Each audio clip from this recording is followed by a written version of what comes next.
Well, hey, good Thursday evening to you guys. I, of course, am your happy, slightly hairless host, Bill Sylvie. It's good to see you. I hope everybody's doing all right this evening. I am doing just fine and dandy. Of course, you may know me as the Dungeon Delver, but you can call me whatever you want. Just don't call me late for dinner. We've got a great guest for you tonight. He's actually been on the show when... know if you could exactly call it back then a show, but we do what we can. But when it comes to the hobby, I think one of the most fun aspects of it that I do, and this stuck with me from like the day I picked up my first D&D book, was you could use miniatures, and I was hooked right then, right there. That is what helped me get into D&D. And you guys have seen the Dwarven Forge and the minis. I've got in the opening credits there. You can see a bunch of minis, a bunch of terrain. I love it all. So that brings us to our guest tonight. He's been on the show before because he makes really cool minis, and not just that, because he's a hell of a guy. Please welcome our guest tonight, John Popson. John, good evening. How are you, my friend? Pretty good, Bill. How you doing? I can't complain, brother. I mean, I could, but who'd listen, right? That's exactly the problem, right? Nobody cares about your problems. Exactly. So we come here to talk about fun things and just not worry about the world all that much. Absolutely. So, how have you been? I have been well. Busy, Bill. When was it? I was trying to remember, when was it that I was on? It was over a year ago. But I can't remember if it was even longer than that. It was February of 2021. That's what I was. So, like in my head, That's kind of what I had thought it was, a little bit over a year ago. And so I'm completely in a completely different shop. We moved our entire completely bigger facility, and just a lot of crazy things in the last year. And I know that when I did the last time, we did an early day thing. It was like noon or 1 o'clock, something like that. And I just remember sitting in my old office, and I was trying to put the timeline to it, but Well, the video is still floating around out there. I think you could scare it up on Facebook, but I think that was just before I had transitioned over to doing Facebook and YouTube at the same time. So, it's a bit of a rougher cut, which is, any improvement over the way I used to do it before. It's a significant improvement. But it was fun talking to you then, and we're going to have a heck of a lot of fun talking to you now. Well, I got to tell folks this, because if you saw in the thumbnail, of course, I've got one of your little meatball goblins up there, which I love. And what drew me to Effincool was it was Gary Con, actually. What was it? No, it wasn't this one. It was Gary Con in 2018. Yeah, and I went over to your table and I saw one of the goblins that looked like he'd stepped right out of Rankin Bass's The Hobbit. And if I'd had the disposable income, I would have taken home every one you had for, like, every single one of them that you'd had for sale. Those are so cool, so awesome looking. So what I did with those were actually, I didn't sculpt them, so I can't take all the credit on those at all. I masterfully cast some really nice sculpts. I had seen I was going to start making a Rankin Bass goblin. I just kind of started digitally mocking one together one day, and then somebody sent me a link to one that they had seen on Pinterest. And in the Pinterest link, there's the guy's name is David Martin. And I'm like, well, I wonder if I could find this guy. So I look him up on Facebook. Lives in South Bend, Indiana, South Bend, I think is where he was living. And he's a tattoo artist. This guy is just the most amazing overall artist. Like, he's a tattoo artist, traditional artist. He's Native American, does beadwork and does powwows. He's super into paintball. He's just a really busy, cool guy. And I just sent him a cold message like, hey, David, what do you want to do with those? And he's like, I don't know. He had one of those done. And I said, I don't know, you put a price to it. I'd like to cast it. He's like, well, look, send me 20 of them and give me $100. And so I said, okay, that's too good of a deal. Knowing full well I wouldn't really be able to sell these things out in the open per se. Somebody will sooner or later, get their panties in a twist over it if it was really like they do. Yes, like they do. So David sent me that, and he sent me a carrion crawler, and I think there was a third piece. I don't remember what that was, but I molded all of them up, sent him the pieces, paid him the money, and then when my friend Anton Ducrow was here, Anton is from New Zealand. He came and stayed with me in 2019 or 2018. Stayed with me for about 2 weeks, which was great, man. We had a blast. He's a hell of a sculptor. He, in the last 2 days that he was here, he saw that thing and he goes, well, let's cast up some resin blanks and let me do a bunch of alterations to them. So, like, watching this guy work was insane. Anton took David's original sculpt and made, I think, 14 variants of it. So there's like a banner bearer, bears. There's like this whole set of these. Now they're all the same face, but he made them that, like, to me, they looked a lot different. Just how he dressed them up, essentially. So we cast those up and sold them as a group for a while, but there's just not a whole lot of commercial viability there. I sold a ton of them, but without being able to throw it on Kickstarter or something like that, there's not a lot you can do with them. So yeah. So I don't know how many of them you have, Bill, but I do have more than just the main one. Unfortunately, I only have the one. I was lean on the ground, as it were, when I met you first at GaryCon in 2018. And it's one of those things that I keep meaning to come around to, but stuff always pops up.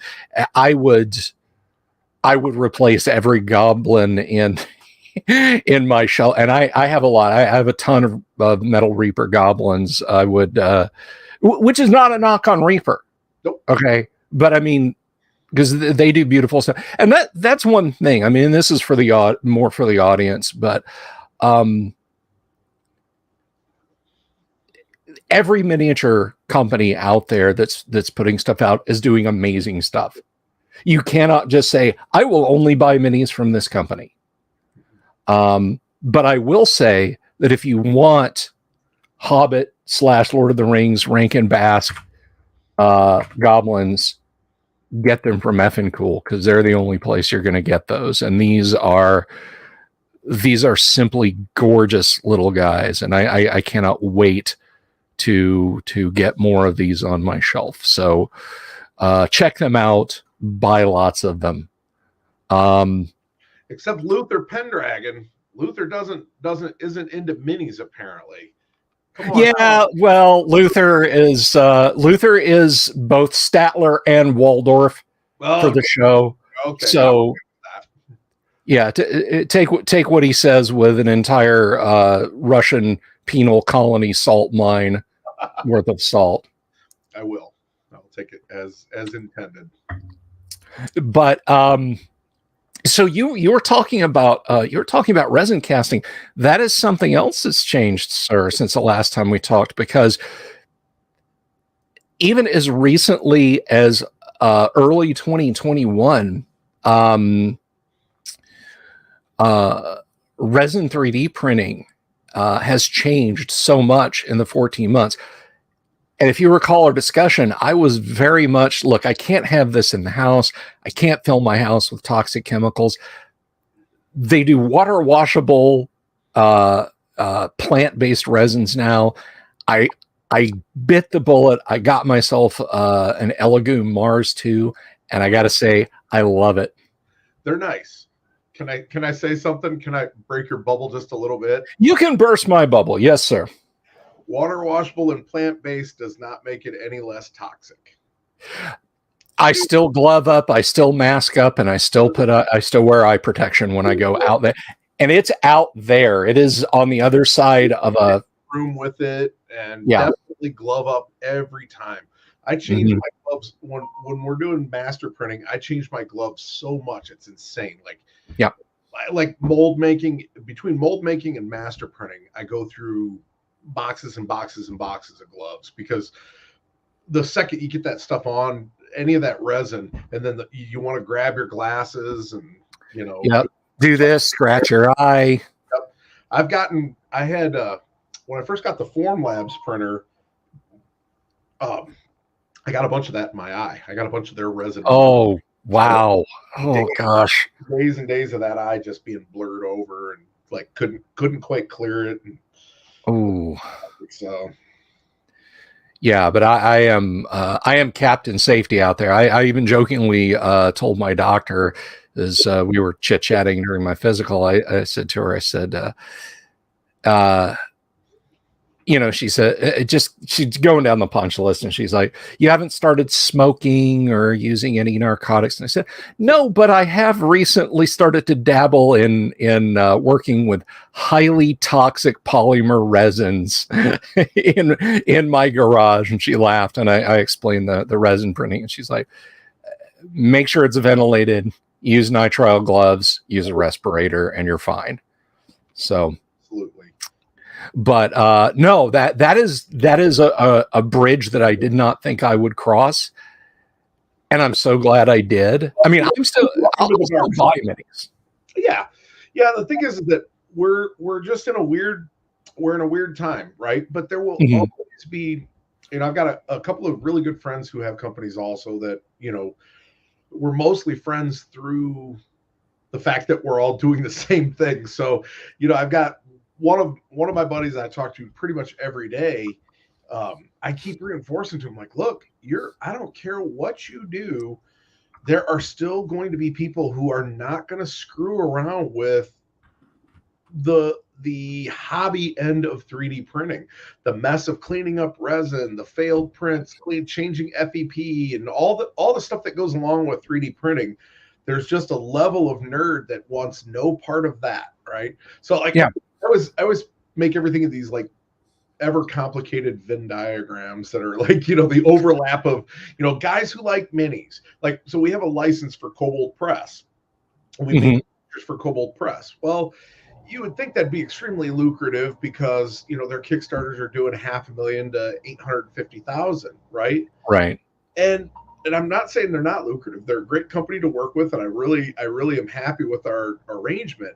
But when you take like people that play games, or people that play role-playing games, and then you whittle that down to the ones that like miniatures, okay, and then you whittle them down to the ones that are, well, actually the first whittle is the people who play like 5th edition and are fans of Cobalt Press.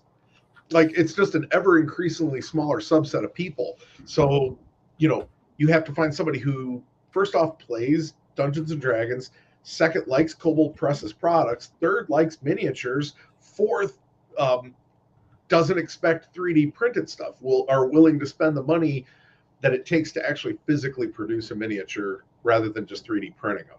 And nothing against 3D printing at all. Like, we dabbled in a Kickstarter that we ran a year ago. We dabbled in doing STL distribution. I just am not into it. Okay. I have no interest in putting my product out there on that level at this point. Okay. I think part of the problem is that I'm a really slow sculptor, and the things that I work on, I very much hold near and dear to me. And the idea of one guy buying it and 40 people stealing it is very frustrating. There's just something about that and that happens a lot. The piracy in the STL community is really high. So I just not my thing. But on that resin front, though, you had talked about resin casting, and I don't know if you're aware of this, because a year ago I lost access to my Facebook page where you and I are friends. You were strangely silent. I figured, well, he's probably really busy, but well, the crazy thing about it is, yeah, I was busy, but I lost access to that account right around this time last year, and I just got access to it again about a month ago. I threw one last Hail Mary pass at trying to get access, and they let me in finally. The point of the story is in that time, we have acquired a plastic injection machine So I don't know how, I don't know how hip you are to all the new technologies and stuff, but this machine is kind of sweeping the wargaming community and the manufacturing community. Hang on, because I think I'm actually looking at it right now. Not looking at one. There is not one in my house. I mean, because you didn't have to spare $70,000 that I did. I did not have the space. Yeah, I didn't have to spare $70,000 either. I got a really good friend of mine who financed the machine for me. And is it the SIO Form 1? CO Form. CO Form. Okay. CO Form is what it's actually the branding on it. Okay. It's the same product that Reaper's using now. We had the 5th machine that was in the United States. We've had our machine almost a year. Wow, really? Yeah, except that it's been mostly broken the whole time up until a month ago. Oh, no. That's part of the reason we moved to this new facility is we needed a bunch more power. That, like, when we ordered that machine, there were things that I didn't consider. A granulator to chop up all the excess plastic that isn't a miniature, all the sprues that aren't miniatures, you chop that back up to recycle it into the machine. Well, that takes pretty heavy duty power, and we just didn't have it at the old shop. So, like, by the time summer was over and I got trained on the machine, it was time for us to move. We kind of like, it sounds like I wanted to move. I really didn't want to move. I was kind of like asked to leave and moved and needed power all at the same time. Some people bought the building that we had been in for 10 years and they want to put a brewery in it, and they were willing to give us 1 more year. And I was like, look, if you're going to get us out in a year anyway, we might as well go look for something now and get out of here. I'm not willing to stay here because the power is not adequate for what we're doing and blah, blah, blah. So, right. So anyway, yeah, so we moved everything up here, and then, with it being a new machine and us having the 5th one in the United States, it really came down to there were a lot more bugs in it than what anybody even realized. And, like, pull my hair out. Look, I've got less hair than the last time I was on, but a lot of that has to do with just, being super frustrated and going, this thing's just a piece of shit. Why did I spend $70,000 on it? Until after I got back from GaryCon, I replaced a part on it that they had shipped me, and I thought for sure that was going to solve the problems, but it didn't. So then I did one of those last ditch. I contacted him. I said, look, this is horseshit. I don't understand this. So we'll do this test. And I performed the test, and they said, oh, if those are the results you're getting, hose 5 and 6 are reversed on the machine. What? Oh yeah, it was a problem with some of the earlier ones. They shipped from the factory like that. I said, "You fuck." Well, I'm sorry about the language. I swear a lot. And I don't know what your YouTube thing is, but I'm like, are you effing kidding me? At this point, like, 2 hoses are backwards, and one of them is a vacuum line that is intended to help pull the plastic into the mold. Right. That's right. What makes it fill out is having this vacuum line work, and it was. With the lines reversed, it was actually pushing air into the mold instead of pulling air out. Not what you want. Not even slightly. So, but we're up and running, and we're turning out a ton of product and a lot of really good-looking miniatures, in my opinion. I am a fan of that. Is wonderful. You jumped ahead, because I'm like, I'm going to be all smart. I'm going to look like the Galaxy Brain guy, because I'm going to come in and say, so are you up on the CO Form? Because I've been reading a lot about it. Actually, that's not true at all. I recently subbed to some great content on YouTube. There's a young lady who Discourse Miniatures on YouTube. And she was talking a little bit about the CO Form, and then Goobertown was talking about the CO Form, and I'm like, I'm going to ask John about this. I'm really going to impress the hell out of him. And you're like, yeah, I got one in the garage right over here, Bill. In the other room over here, Bill. Let me, can you get 1 second? Let me see if I can go grab a piece from our casting, and I can kind of show you, what it. Yeah, absolutely. When you get back, we've actually got a couple of questions. Absolutely. For you. I'll be back in 1 second, Bill. Sure thing. John's going to step away and he'll be right back. How much milk was used for the cat to lick my face clean? Cat's a beer drinker, so it was just a pint of Guinness. Minis are too small. How are you supposed to paint something that small without going blind? I use magnifying shades, Luther. It's very simple, actually. I do have shelves of shame, but I've also got shelves of glory of miniatures I've painted, and you can see many of them at the beginning of the episode. The demon idol and the thieves on it and all. That's all painted by yours truly. I actually did it and still have 2 good eyes. I use 2 power mag eyes, although I might switch up to 4 power for character work.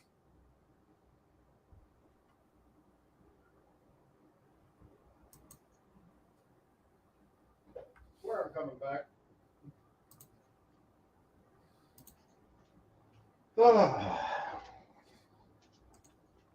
All right. Okay. Let's see if the camera can actually get them. That would be the bigger problem, but okay. Let's see here. Yeah, unfortunately, it's going to go on your face or on the on your hands. Most digital cameras are like, "Hey, zoom in on." I'm trying to see if maybe I can trick it to not get my face. Maybe if I go. If you've got like a piece of cardstock you could set behind it. Because I do this too. I suffer this trial and travail also. I'm sorry, guys. I thought this would go a little easier. Oh, there you go. Yeah, it's popping right in with a white background. I keep tilting it the wrong way though. I got a weird disconnect on the directions. I do it all the time too. Like I'll point at stuff that I've got text wise up on the screen and be like, it's over there, and it's not. I think you guys get the point. It's plastic, right? Cool. It's kind of cool. It's now. Are you using the CO Forum hard or soft? So I am currently running through the soft. The hard did not exist it didn't exist until they announced it at Adepticon. Even though we owned a machine, they didn't tell anybody that they were doing this. Actually, that's not true. They told Reaper. Reaper had been testing it for 3 months. Okay. And when Reaper put their stamp of approval on it, then all of a sudden, here we go. So most of the Bones USA line was actually cast in CO Res Hard, which is plastic. Now, here's what I'm going to tell you. As a miniatures guy who has now cast things in both of the main mediums for that product, it's a very minimal difference. The hard is sandable. That's the only upside to it. That's what I was getting from Goobertown. He was bitching a lot about the soft not being trimmable and sandable, and that the hard was a lot better. The soft is very trimmable with a scalpel, okay, but it's not like high impact polystyrene like a Games Workshop kit or something like that. It's a different, it's totally different medium. But the things that I think are the upsides to it are all of the things that are the downsides to high impact polystyrene. One of the main upsides is that it injects into a rubber mold, which means that you can have an insane amount of detail. When you're designing a miniature for casting, one of the things that you have to be concerned of is something called draft, which is sort of the angle of the deepest cuts of the miniature versus the mold half, right? So if the draft is straight up and down, when you pull the mold off, no problem. But if you get a curve like this where your mold material is under, it's got an undercut, when you go to pull that out, it's either going to rip your mold or rip your part. Okay. See, so when you have like a hard plastic injected thing, that's why like Games Workshop miniatures, a lot of their the best pieces that have all the depth of layer to them, they're all in about 500 parts because you can't really cast the undercuts in polystyrene. Okay. The end result looks amazing, but it's after you put it all together from a bunch of different pieces. Right. COcast allows you to cast things like you would cast in metal. Like anything I can cast in metal as far as undercuts, I can do in CO cast. So it's, you know, the hard material is a tiny bit stiffer, but I still find it very flexible. And I think in the Goobertown video, he broke some of it or something. When it cures out fully, it becomes very, very brittle, in my opinion. So, like, if you got a miniature that you're trying to clip a base off of after it's been cured out, you better just try and grind that off. Don't try and take your clippers to it because it'll just kind of crack and shatter. You know, it's funny you mentioned that. That is one of the first things I ran into. I was knocking out just some generic troops with my with my resin printer here, and you know, I washed them, dried them, cured them in the lamp, and then I was like, oh, look at that. Well, that's okay. I'll just put in, you know, I had some miscasts, so I cast another one, and I'll just cut this leg off and that's misformed, and I'll put the other one on. And I put my flush cutters on there, and I mean, it popped like a firecracker. It did not trim. It went pow. One of the other things that you're going to find, and this is, you're talking to a guy that's had 3D printers. I bought my first resin 3D printer almost 10 years ago. Okay. I can tell you that after about 2 years, the things you're printing right now will be so brittle they will just shatter when you breathe on them. They'll start cracking and drying out real bad. It just happens. Even resins. So when I look at things that I printed even a year ago, some of them are already developing cracking in them. And luckily for me, most of what I do, they go straight into a vulcanizing mechanism to turn them into a mold. Right. So right. I don't really care about the longevity of the piece as a printed part. Okay. I take a mold and then cast 1,000 of them. So, you know, my usage is a little bit different than what the home user would be. So, sure. All right, we had some questions. Tonka Todd. Yes, we did. Tonka Todd says, "What are the different sources of inspiration you go to for the ideas for the look of your minis?" Well, I can tell you that one of the things I shoot for is, it's hard to say this, like it's hard to express this, but I'm going to do my best to try and say it.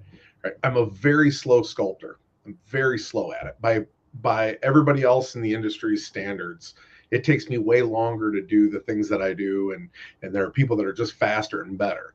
Okay, and because it takes me that long, I'll only work on things that I'm really super inspired to do, right? So, you know, if I'm 50, so if I'm going to spend time being creative and it's going to take me 2 or 3 days to do this thing, it better be something that I really, really want. Generally, what that is things that are not what I call trope miniatures. Okay. Like I don't do a lot of wizards. I don't do a lot of elves. I don't do a lot of any of the things that every other company has tons of. Right.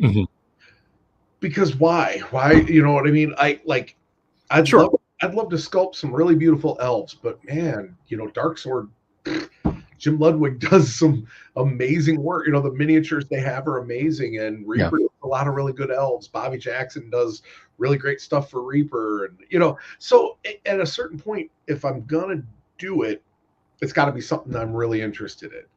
Having said that, most of the stuff I'm interested in is like Appendix N stuff, like barbarians and half-naked women and all the stuff that I like as a kid, you know. What does 50-year-old John like? The same stuff that 12-year-old John liked. You know, it's right, exactly. Same big kid. I just have better toys now. So, yeah, comic books. I look at a lot of. I've got like massive collection of Red Sonja digital comic books. Everything that has been put out for Conan, be it, you know, the original big thick books, the Marvel, Dynamite, all. I mean, I've got it all. So the thing is, like, sometimes I'll just sit down and start reading those. My most recent inspired thing was I saw this Conan picture of him fighting a giant ant, and I was like, you know what? I'm gonna sculpt an ant, you know. And so I sat down one of my other buddies was like, hey, he brought up an ant. Well, so that's actually what happened. I saw this picture. I really liked it. Thought I would sculpt an ant. Said, I'm not going to make the time to sculpt an ant. Like, when am I going to do that? And my buddy Ben was like, hey, you ever think about doing some ants? Would you do some ants for our company? And I was like, yeah, sure. I'm going to do an ant now. So I sculpted up an ant and actually just finally gave it to him yesterday. Like, spent a day on it, which is, for something like an ant, that's a very long time, right? An ant should just be something anybody could do easily. Not me. It took like a day. But so there's always that as inspiration, like one Sunday, I just got it in my head. I had a little story going in my head about Warduke's daughter.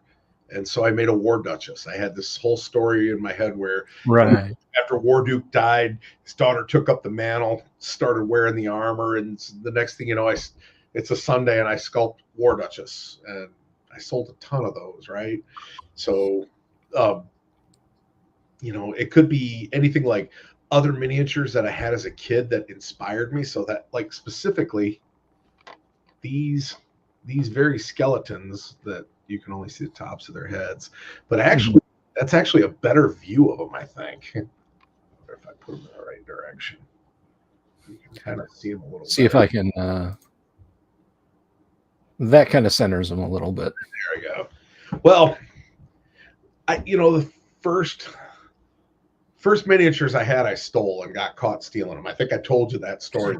Yes. From Chandler Chapman. Chapman Family Game. I took 2 miniatures that they were going to use that night. I was like in 3rd grade.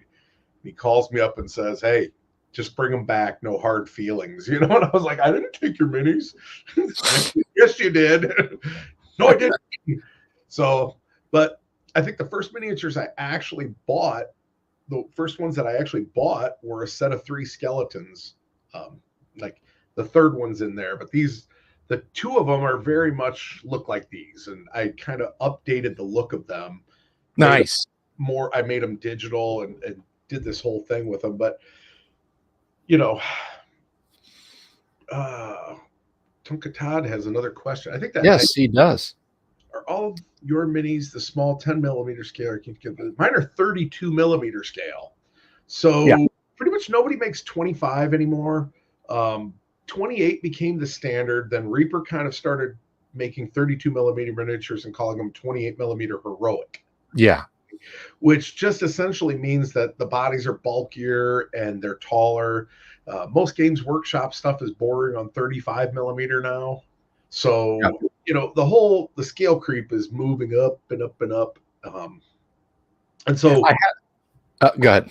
No, I was just going to say that I just gravitated towards 32 millimeter because of something Luther Pendragon said earlier, is that bigger's just easier to paint, man. I'm 50. I can't paint things like I used to. It really is. I mean, Gary's first minis were Elastilin cowboys and Indians that were like this tall. 54 millimeter Elastilins, yep. Yeah, his knights and goblins and orcs. We had Paul Stormberg on. Paul's got some of those Elastilins, and he showed them off. The ogre, the AD&D ogre, is described the way it is because that's what Gary took a hobby knife to an American Indian miniature from a poly bag of cowboys and Indians Elastilin minis and kit bashed the ogre. And why is it yellow? Because that's the color plastic it was. Yep. Or why Argo is described as having yellow skin because that's a color plastic that it was cast in. That's yeah. But it's fun. I have to tell you this story because I think you'll get a kick out of this. I've been with having I've had the FDM printer for a long time now, and I've got the resin printer. I've been getting into 1/100 armor for Twilight 2000. And I printed out a lot of tanks and armor personnel carriers, and an M113 at 1/100 is about that long. It's about 1.5 inches, 2 inches long, and T72, which I think I've got here. Okay, so here's a T72. if you can kind of get an idea there of the size. Okay. So I printed all these out and he said, hey, I don't have an Abrams tank. So I went into my slicing software. I set the scale. I sent the job over to the printer and it starts printing out. And I go over and I look at it and I'm like, whoa, wait a second. Clearly I didn't save my parameters. This thing printing out, just the support tree for it was like twice the size of this. So I went in and I double checked and I'm like, no, okay, clearly something's wrong here because an Abrams turret hull is this long and I'm printing at 1/100, and surely to God, it can't be like almost twice the size of a T-72. So I went right to the source, a column, or rather a website that's got a forum that is mostly guys who were actually in armored units. And I showed a picture of the incomplete Abrams hull next to the completed T-72 hull. And I'm like, am I just fat fingering my scales here? What's wrong? And they're like, no. And a bunch of them shared pictures. No, the Abrams is grossly out of scale with everything else. It is a massive, massive vehicle. And it really is almost a third again as long at the hull as a T-72. Mm-hmm. And it completely dwarfs the M113. So looking at it over on my shelf, I should have had it over here, but looking at the lineup of armored vehicles on my shelf of shame over there, because they're all gray plastic, they're not painted. Shelf of shame. They aren't painted. It looks like I screwed up the print. It looks like I have suffered from Reaper-esque scale creep. Like I printed a bunch of 144 tanks and then printed a 1/100, but it's not the case. It's just that big of a vehicle. Yeah.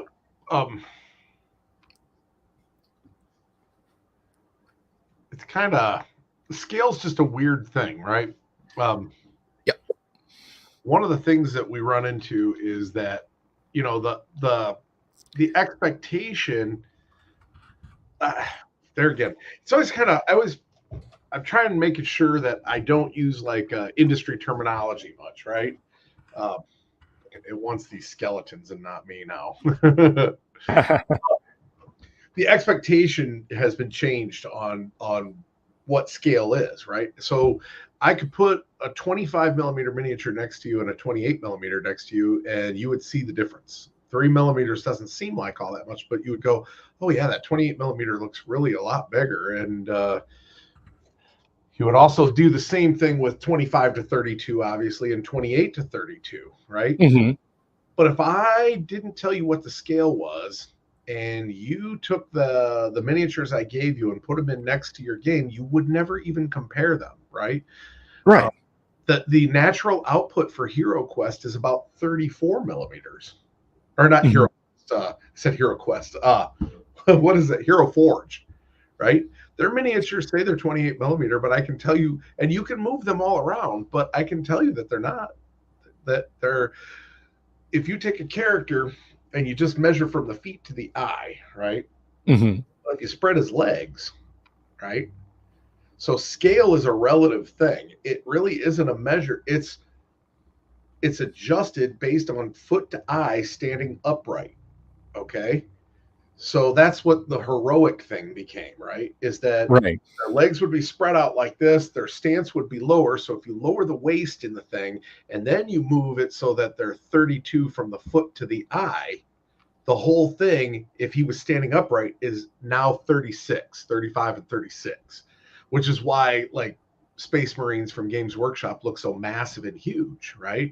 Is they used to fit on a little base and you go, oh yeah, they're cute little dudes. But the minute they started really widening the stance of the feet and puffing up the details and making them bulkier, you change the scale, right? So it's not just a measurement, and people don't get that. So I had this last Kickstarter that I ran, I put it at 32 millimeters. I just told everybody they're 32 millimeters. And the number of people that were like, oh, it's too bad these aren't 28 millimeter. And I'm like, yeah. Well, let me show you a scale comparison picture. So I took a bunch of the prints for the 32 millimeters and put them up next to 28 millimeter minis. And they're like, well, they're the same size. Kinda, you know, kind of Yeah. that. So scale's different. Like when you're talking mechanical things like tanks, though, you know, when you actually talk like scale modeling, when they say like HO scale and things like that, that Mhm. becomes a 1/100th, 1/1000, 1/32nd, whatever the scale is. If it's a 1 divided by whatever, that is a true scale. But when you're talking about miniatures, they're not scaled like that, you know. No, they aren't. And one thing, like we're talking about tanks, of course, you know, if you want, if you're literally just printing, I want a dozen of these things because I want to fight a skirmish scale tank battle. Mhm. Greeblies on the hull of the tank, you don't really sweat, right? You don't worry about, you know, okay, I want to make sure that I print or sculpt or buy the bedrolls that soldiers are going to tuck in the turret bustle spaces and that sort of thing. But I'm a little nitpicky, and I found out because the first tanks I started printing up, like this guy, is you know, he's FDM printed.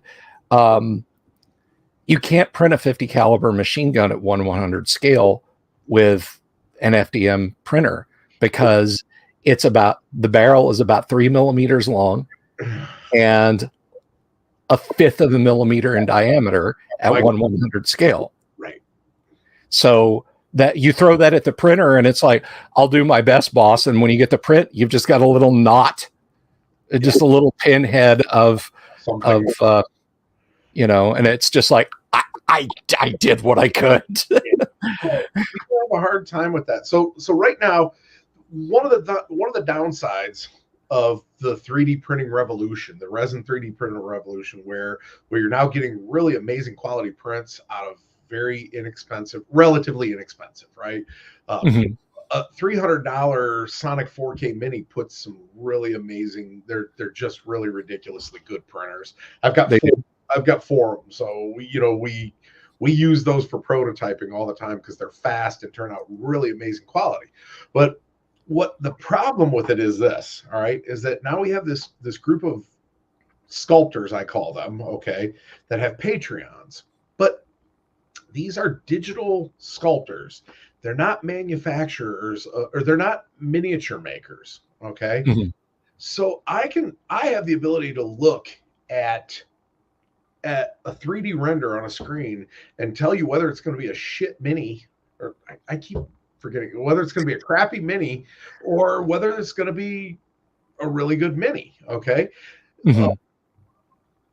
As a general rule, things that are great paintable miniatures look kind of blocky when it comes to a 3D render. If you give me a photorealistic Captain Marvel or Doctor Strange, you do an amazing job of sculpting Benedict Cumberbatch as Doctor Strange, and it looks so good on the screen. If you print that, what I can tell you, if his proportions are correct human proportions, okay, Mm-hmm. what I can tell you is that his hands are going to be so tiny and his head is going to look like a yes. pin. The reason why is that at scale, relatively, your hands get smaller and smaller and smaller, whereas the rest of your body does, like the relative it's between those parts it is very true. After I did the impossible to pry off the build plate test chess pieces that they give you to print, that literally the next thing I printed was the Kate Blanchett as Hela from Thor: The Dark World with her crown. Right. And to my printer's credit, it's not even a 4K. It only does 1080p. It printed it beautifully. If I touch the crown, those horns will break off. That's what I'm talking about, right? If you get the hero clicks of her, mm-hmm. it is meant to be thrown into a book bag or a cardboard box, what have you. They still look right, but they're thicker and more durable and won't snap if you touch them. The thing, like over the years, like looking at the miniatures I have a Reaper mini that it didn't require too much work, just putting a weapon in its hand, that I kit bashed into the Gray Mouser, Fafhren and Gray Mouser from Fritz Leiber. And I think that it was meant to be that way. It's like, yeah, we can't really step on a publisher here. So this guy is called Cruff the Thief, who just happens to exactly look like what you would think the Grey Mouser would look like. But of course, what does he have? A dagger in one hand and a rapier in the other. Well, the miniature didn't come with a rapier. And guess what? Nobody makes a rapier because at heroic 28 millimeter scale, a rapier would be too thin to see with a human eye. You know, you'd have to print a molecule thick line of wire. So I just grabbed a long sword, shaved it down just a little bit, and drilled out his hand and put it in there. And it looks great. And it looks fantastic because you can see it. Right. It's not realism, but it looks great. So exactly. If you shrank yourself down, and I tell people this all the time, and I don't do what you do, but I think you and I are probably on the same wavelength. If you could shrink yourself down and walk across your miniature shelf for a day, nothing would look right. Oh, no, not even. It's like, that guy's nose is like this big. What the hell is wrong with that? You know, but to scale at arm's length, sitting on a gaming table, it's perfect. Well, the reason it's perfect is that you need to still be able to see a nose. You need to be able to see eyes and lips. And to do that on a thing that is 3 to 4 millimeters high, you better have at least 1.5 millimeters of that allocated to a nose. And the fact is that my nose isn't 1/4 of the height of my head, but this is also a giant head. But the point is the same potato head thing going. So yeah. My nose is 1/4 the size of my head, but you don't suffer from that. I didn't measure yours, but you know the point is that it's still not proportionally correct to make great minis. Okay, now I've seen a lot of great sculpts, and I've seen a lot of people that have Patreons that are doing really wonderful stuff right now. But in a year, when all these people have collected the stuff and tried to paint it and go, oh my God, there's no detail to this face to paint. Okay, so there's like right now, I don't know, I haven't checked Patreon in a while, but Artisan Guild has just crushed Patreon for years. You know, Andrea he's a great sculptor because he sculpts very much a caricature style, right? He very much understands how to make a miniature instead of how to make just a really good looking 3D render. You know, he understands how to make thickness to fabric, you know, where, you know, realistic looking fabric, you can't have it that thin. It just won't print. Like you were saying, it's a molecule thick or whatever. So yeah. Tonka coming with another question. I hope you prepared for the quiz tonight, Mr. Popson. Well, here's the thing. My favorite subject in the entire world, Bill, is me. So I'm able to talk about myself and what I'm into. So then this is right up your alley. Are you currently playing any RPGs? Absolutely. So don't skewer me. Okay, I play 5e with the very guys that I started playing Dungeons and Dragons with in 1979, and through like we started in 79 as a little kids, kind of playing in the one guy's older brother's games, sort of, which is mostly just us sitting around listening to them play. And if we shut up, they'd let us, you know, be involved a little bit. And then, you know, round about 83, when the Mulvey Cook version came out, you know, we all snatched that up, and then it was off and running. We were just anything that came AD&D mashed in with that. So those guys, one of them played Dungeons and Dragons all along. He's played it all along. I've taken long gaps in it over the years, but my buddy Don never stopped playing. He just, you know, from the time we were that age up until currently, he's in 2-3 games a week or whatever. So I like 3 years ago, I just kind of got a hold of all these guys that all the kids are grown. We're all kind of adults. And I said, look, we're playing Dungeons and Dragons on Tuesday, losers. Be here. You know, going to be at the shop and we're going to play D&D. And they're all like, no, well, I'll come and hang out. You know, my one buddy who, you know, just got done digging out the entire back of my restaurant for me because he owns a construction company. And that's where I was coming from, where I was like, dude, I gotta be at this thing at 7:30. So, but he was like, oh no, I'm not gonna play. I'll hang out and watch, But then sucked right in, But 5e is what we've been playing for that. But I still I ran a Holmes campaign, BX, AD&D, Twilight 2000, a little Gamma World here and there over the last few years. Believe it or not, as clunky and glunky as the rule set is, we found a lot of fun with Star Frontiers and drug that out a couple years ago and had a little campaign of Star. Yeah. Star Frontiers is always fun to just dust off and play. So I hope that answers your question. GR is finally getting a word in edgewise. GR says, do you send your sculpted print jobs to another place or you do it in-house? Well, I think you guys do it all in-house. Everything's in-house here. So all of our printing, molding, and casting is all done here in-house.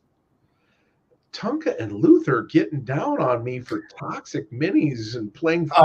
I know. I'm so sorry. I should have put them in timeout before having you over. No, it's okay. The fact of the matter is that as all of us old school guys know, the rules matter not.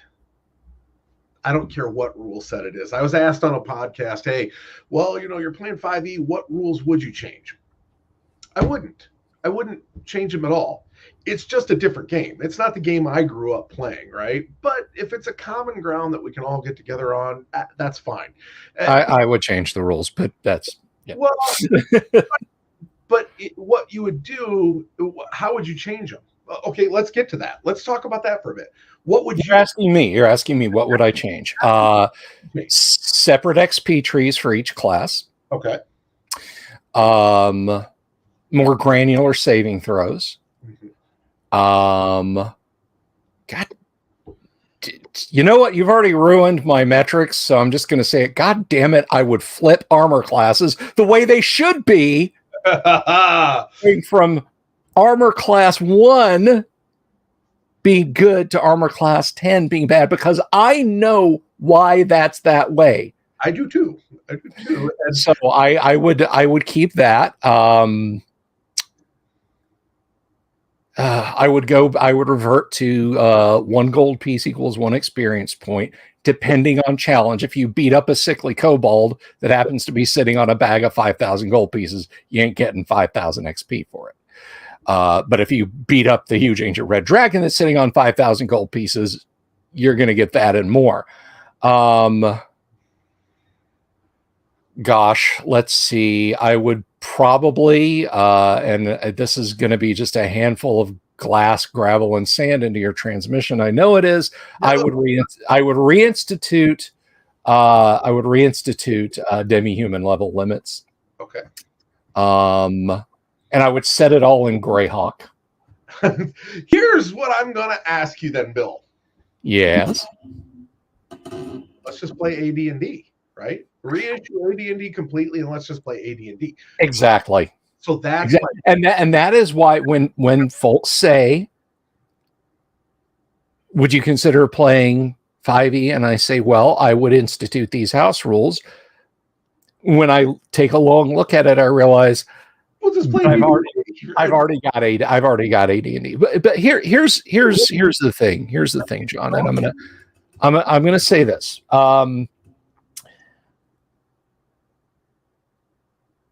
There is no door that should be shut. I have run event games, and when I go run games at my favorite local gaming store, which when you come to Florida the next time, I am taking you to my FLGS because they have a bar, and it is fantastic. We will have a beer. Gods and Monsters out on International Drive. Todd and Anna, wonderful people, run the place, and they let me come there and play my crusty old Dungeons and Dragons games.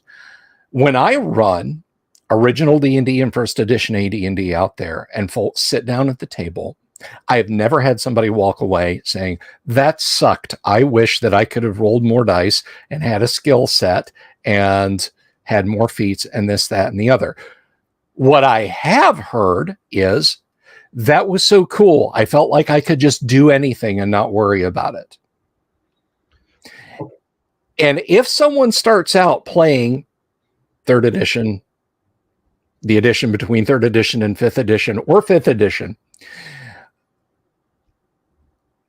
and they pick up organically through an event that I'm running because they saw the game boxes in Stranger Things and thought it was cool, if that brings them around, that's fine. The only gatekeeping I do in my end of the hobby is, do you want to play Dungeons and Dragons? That's it. That's it. That's the only gatekeeping I do. I don't tell people, I'm sorry, you like 3rd edition, so I'm not going to have you at my table. That's the easiest way to kill what's left of the old school hobby, the true old school hobby. I believe that every version of this game has been a perfect version of a game. Okay. So I think there's nothing wrong with 5th edition Dungeons and Dragons. Okay. I shouldn't say nothing wrong. It has flaws. Every version has had a bunch of flaws. Okay. My thing with 5th is that the only reason we use it is because it's a common vernacular that's easy for people to pick up, right? Mm-hmm. It is not that I think that's the best version of the game. I certainly do not. Okay. If I go back to the best version of the game, it's my BX homebrew version that we played growing up using, a assemblage of AD&D stuff from Monster Manual, weapons and spells from DM's Guide, Player's Handbook, like the game that shouldn't work because it's just not balanced at all in any way, shape, or form. That's the game that I played as a kid and found great wonderment playing it, right? So to that end, and I saw, was it Luther said, "You're killing me, mini guy, killing me," right? The point of it is, this, right? I'm not tied to 5e. I am so not tied to 5e. Fasper, yes, you can't read some of the things you have said. Okay. Well, so the thing about it is that I'm so tied to older versions of the game that I'm actually working on publishing my BX retro clone that I played, that is my version of what the game is, right? Excellent. That I like. So artist buddy of mine, Kenan James, is doing all the artwork, and he's just phenomenal. He's all black and white line art. It's amazing. Is there a way to share pictures in this chat? Let me see. I think if you look down on the bottom, do you see a little button that says share down on the bottom of your browser? It's probably share screen, maybe. Slides, video file, share screen. Let me see what happens when I hit share screen. Share screen with 2 monitors. I was just going to see if I could pull up some examples of what Kenan does. Luther saying, "Are you being held hostage in that yellow-black room?" Blink 3 times fast for yes. You can't mean some of the things you said. That's Luther. I've said everything, Luther. I believe every word of it, fully and truly. I didn't play 3rd edition and I didn't play 4th edition. That was part of the gap in me not playing. 5th edition, when I owned a game store when the play test for 5th was coming out, and I never played Magic until I owned a game store. That was 10 years ago. So when the 5th edition playtest came out, of course I was like, "Oh yeah, send it our way." And we played it, and I hated it. I was like, "Hey, this is terrible." But when the books came out, I was okay with playing that version of the game. It's still a game. We still have fun playing it. It's not my preferred version of it, but that's okay. Yeah. The thing I can't stand the most about 5e is the homogenization. Like, they'll tell you that, "Oh, you've got so many options." No, you don't. Everybody can cast magic. Everybody's sort of the same thing. Like, I didn't like when they changed the idea of a thief into a rogue, right? We'll get rid of a thief, we'll call it a rogue. Well, how does that help? It doesn't. Let me see if I can pull up some Kenan James, see if we can find any of the good stuff that he does. I mean, everything he does is good. Like if you're an old school black and white line art fan, which I'm a fanatic over it, Yeah. Kenan is just a monster at this stuff. I should connect you with. I don't know if you're. Have you got an OD&D set? Oh, I've got a million of them, bud.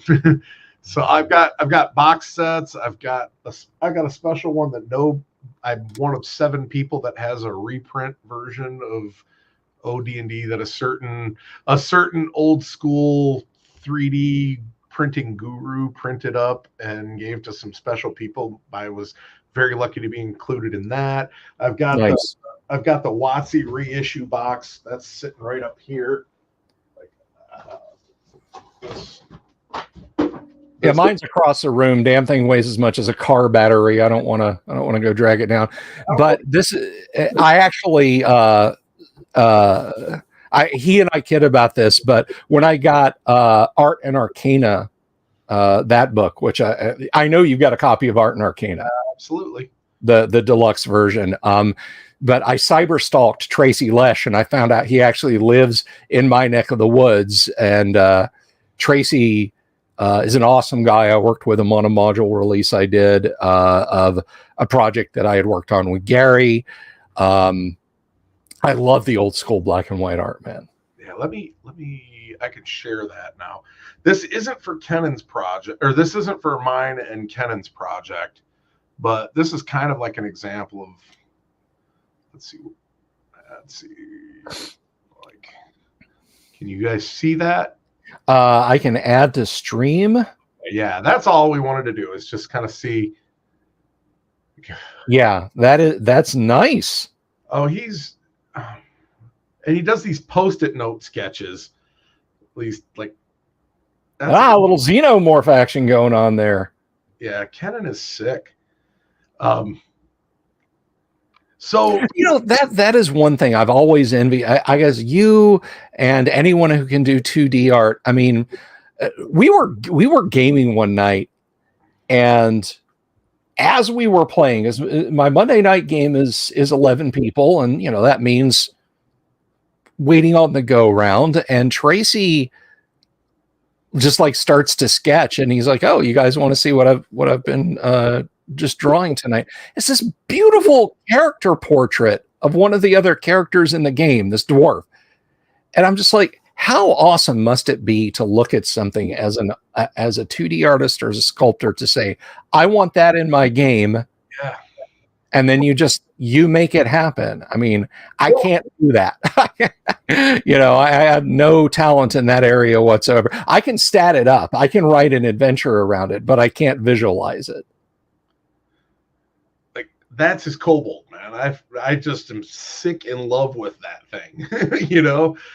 When I see his stuff, it inspires me. So I'll kill this thing so we don't have to I shouldn't say bore, but tie everything up with mine and Kenan's project. So like back to Luther, the name of Kenan and my company is Pigface Orc Games. I love it. I love it. We got a little logo that Kenan made for that. That's pretty badass. So, that, I guess that's my point. So yes, I enjoy what I enjoy about 5th edition. Most of what I enjoy about 5th edition is I got to tell this really epic, cool story over 3 different winters during COVID when everything was at the shittiest. We still got together every Tuesday and played over Zoom. The game actually, after 3 years, last Tuesday was our final session for their characters, and it ended epically. But as a 5e thing, you got to know that my characters were plane jumping and doing all this crazy shit. They were in Greyhawk. They met with Tensor. Ernie Gygax was part of that whole deal in a live stream deal where he was right. So like we had all this really amazing, cool stuff that happened. Ernie came to my restaurant that summer, or was it last summer? It was last summer. Came to my restaurant the summer, and all of our grade school buddies all showed up there, and we all had dinner together. And it's hard to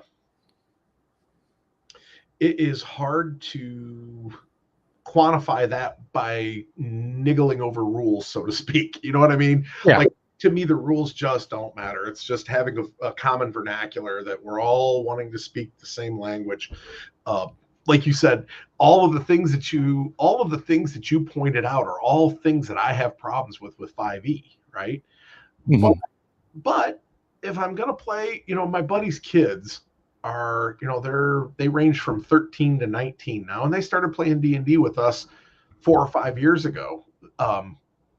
And they started with 5e. Well, they're super into it now. They're super into 5e, and like, they're into all the weird stuff about 5e. Oh, I want to play a Kenku cleric of Soliton who does and he's got purple hair and one green eye and all the stuff that I go, I hate you. Yeah. But okay, I'm not. You used the best word. I am not going to gatekeep somebody else's version of fun. All right, if that's fun for them, then by all means, be all that. Yeah. All of this, we're going to play every single race. I'm going to be a kobold monk. Oh, really? What's the backstory on that? If it's got a good backstory, I allow it. Right? I go, sure. Tell me why you're a kobold monk, and you can be a kobold monk. But that actually wasn't my problem. Their dad actually has to deal with the kobold monk, and it was. Well, the thing is the kid came up with a great backstory, and we were like, oh, well, that makes perfect sense, and we love it. Sounds good. It's just not the grit and grime that OSR, has. Yeah. I spent, I've analyzed this a lot over the years. One of the failures of AD&D, one of the main failures of TSR as a company, whether anybody will want to put it down to this, is that the game was created and essentially gave probably 90% of the power to the dungeon master, right? And what that meant is that you had one guy in a group of 10 that bought every single book because he was the guy that always seemed to run. And you always had some people in the group that never bought any of the books. And you had some people in the group that only bought the player's handbook because that was the stuff they were interested in. But, some, obviously you had crossover. But the point is that you're really marketing a game sort of to one guy and his friends, and you're selling mostly just one set of books, mostly, right? Now, we all know we all went fanatic and bought a bunch of other stuff too, but that's why they kept having to put out so much more content. How do we keep everybody else buying stuff? We know we got one guy in the group that's going to buy everything, right? Maybe a couple people in the group, but overall, if the DM has most of the power, that's the guy you're marketing to. If you look at newer editions of the game, and it really kind of started coming in with second edition, but really came to a head in third edition, in my opinion, is that the balance of power really switched. All of a sudden, you have a million books that have a bunch of different skills that allow you to trump what your dungeon master says happens. Well, okay, Garrick the Black falls off the cliff. No, he doesn't. He's got a skill that says he can never fall off of a cliff, or you know what I mean? That kind of thing really takes the power away from the person who's sort of leading the story or telling the story. And that degree of overcorrection is what wrecks newer editions of D&D for me. That's I have played. A lot of people have accused me of saying, "Well, look, Bill, you've never left first edition. How can you level it?" Look, I played third edition all throughout the early 2000s. I was also playing AD&D. I've played 5e to a lesser extent. I played second. There is no version of D&D except for fourth that I haven't played, but I have at least looked at every published version of D&D.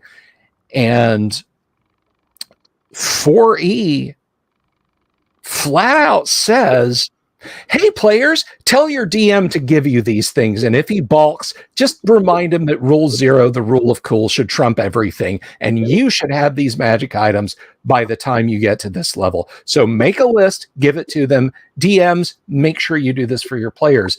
And I'm like, F you. Yeah. If that doesn't fit in my campaign, that's not happening. Right. And I will agree. I agree with every word you said. Okay. But I also agree that 4E is a really great game. It's just not Dungeons and Dragons. It's just not D&D. If they had kept low level supporting 3.5 with campaign stuff and modules and Dragon Magazine articles, and then said, hey, in the run up to a new edition, we're releasing Dungeons and Dragons Tactics. Right.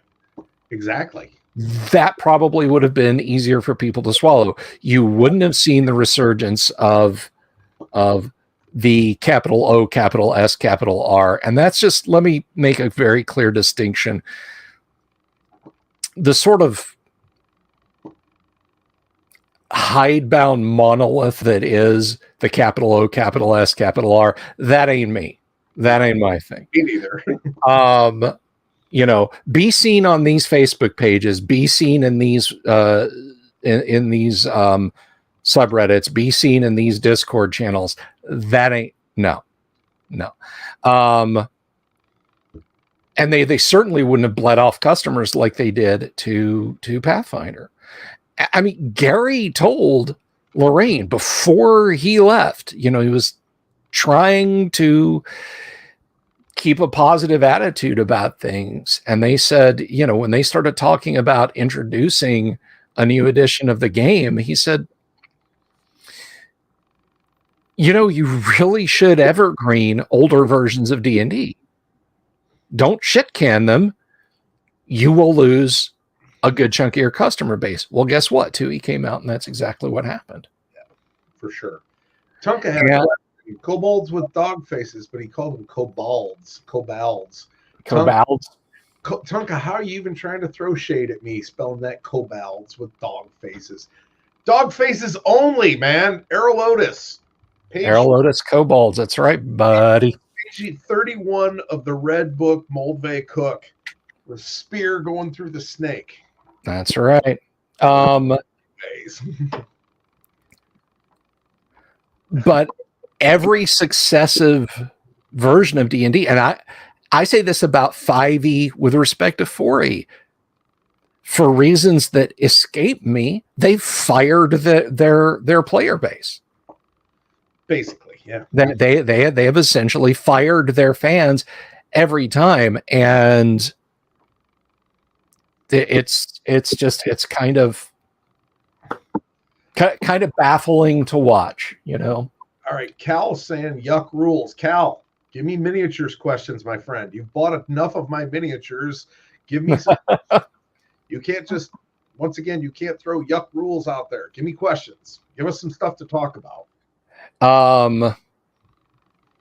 So here's a miniatures question for you. In matters of scale creep, where do bases fit, as it were? I like a good solid base. I have some over here in the middle of a Dwarven Forge dungeon. Let me see if I can grab one without creating a kerfuffle. Yeah, okay, so this won't show up on camera, but I think you'll understand. This is a I think this is probably Partha or Grenadier. Or is that a Grenadier? If I could see it, I could tell you. Yeah, dude, my DSLR is across the studio. I can, but and this, he's on a base. It's like a 16 of an inch thick. Now next to him, and I'm sure even at this distance, you can probably, yeah. Look at the scale difference. Oh yeah, for sure. Man, but this is also a man. Is that the pack bearer from the gold line box? No, this guy's got a bow and arrow. I actually have the gold box. Yeah, I see Servants, but I don't have the box for them anymore, unfortunately. Although that particular line of minis, Mirliton, still cranks those out. You can still get those. But this guy is actually, do you remember Holistic Minis from around the early 2000s? Doesn't ring a bell. Yeah, Holistic Games actually put out pre-painted metal minis. Oh, wow. And I said, I was reviewing them for a website I was working for, and I said, could you send me a sample? Because I thought, okay, well, they'll send me 1 or 2 pre-painted mini. They sent me 36 pre-painted metal minis. That's cool. I have elves, orcs, undead, several types of adventurers. Just a kind of an embarrassment of riches, but that's what this guy is. He's a pre-painted. But even standing with his base, standing the man next to him, looks like a child. So that's 25 millimeters. So like when you're looking at those Grenadier boxes, a lot of the early Partha stuff, the early Grenadier stuff, Heritage, all those were 25 millimeter scale to a point. Heritage started moving up like towards the end, but like the earliest Heritage stuff is all like 25 millimeter. And, there's a serious fanatic group of people that really collect the 25 millimeter stuff. But the problem is not many people produce anything in 25 millimeter anymore. Right. And so possibilities. Yeah.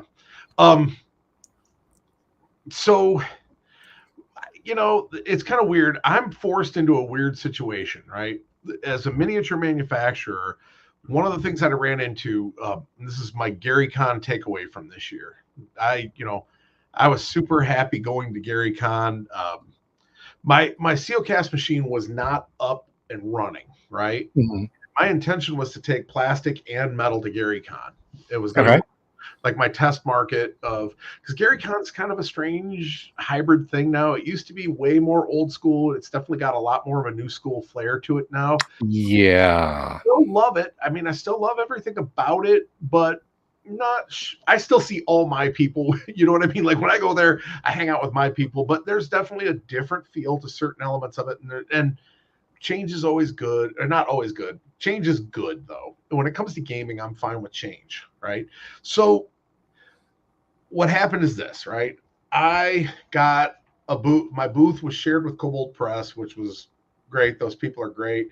Across from us was Steam Forged Games. Also, Ross Thompson, their sales guy, ran the booth, and the dude's just killer. He's just super nice guy. I didn't know him at all. I'm hanging blisters, and he's got nothing to do. He's like, "Hey man, you need help hanging those up?" And I'm like, "Yeah, sure." You know, like hard to argue with that kind of like general. Yeah. But Steam Forged makes really nice plastic miniatures, right? So here I am. I'm across from Steam Forged Games trying to hawk metal miniatures because with my plastic injection machine not working right, I took all metal. I wasn't going to go to Gary Con. I was like, nah, I can't go. I can't. It was a choice of spending $4,000 on metal and spending 2 weeks or a week and a half casting all that metal just to have product to take because I didn't have anything in stock. It was all brand new stuff. So I sent Luke a message. Luke, I just don't think I can do it this year. He's like, oh, come on. You can't back out, right? All right, fine. So I punched the order for the metal. We cast all these minis. I get it all set up. And, Steam Forged product wasn't there on the first day. They didn't have anything in their booth. They just had a couple of demo stuff. They had nothing for sale. And I had decent sales. People were coming through and buying minis and stuff. And I don't want this to sound like I'm complaining at all. I sold a lot of minis, right? But Steam Forged comes in with these brilliant boxes of these they're mini sets that are a bundle. It's essentially a drop-in scenario with all the miniatures, a battle mat, a scenario description, and they're called Epic Adventures, and they're really well done. Okay. They bring these things in, they bring in like 10 pallets of this stuff, and they just flying left and right. As fast as they can put them up there, these things are going. And I'm like, okay. Some kid is standing in my booth, young, maybe 19 years old. He looks at me, he goes, what are these miniatures made out of? So they're made out of pewter. they're made out of metal. And I thought, oh shoot.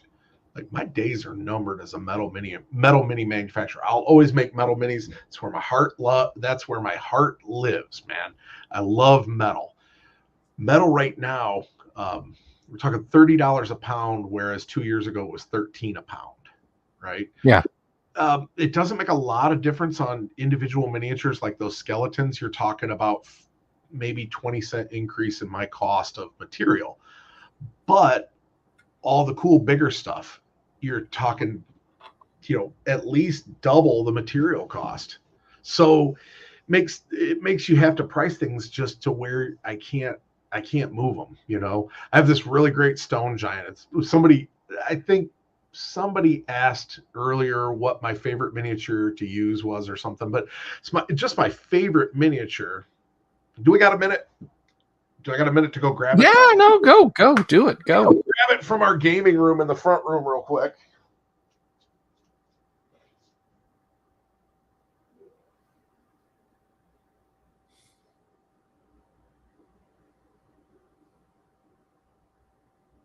I just want to say that everyone has been in excellent behavior tonight, except for Luther. See me after class.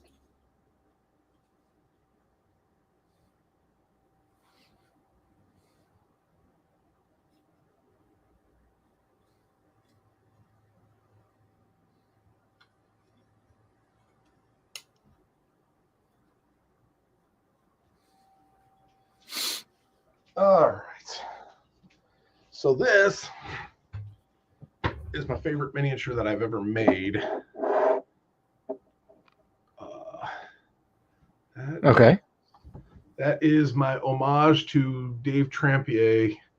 And it is beautiful. That's for sale up on the site, right? Yeah, I think that's actually he's not on the site right now. So he was part of a Kickstarter that we're trying to get fulfilled. So he's got to go up on the site very soon. He better. That is a beautiful stone giant, my friend. Right. So as a metal piece, this miniature costs me the metal material to make this costs me $7. Okay. Mm-hmm. How much do I have to sell this miniature for to actually make any money off of it? Right. Well, if I sell it for $12, I might be able to sell a couple of them, but is it worth $5 to pull the mold out, spit a bunch up? Maybe. The same miniature in plastic, right?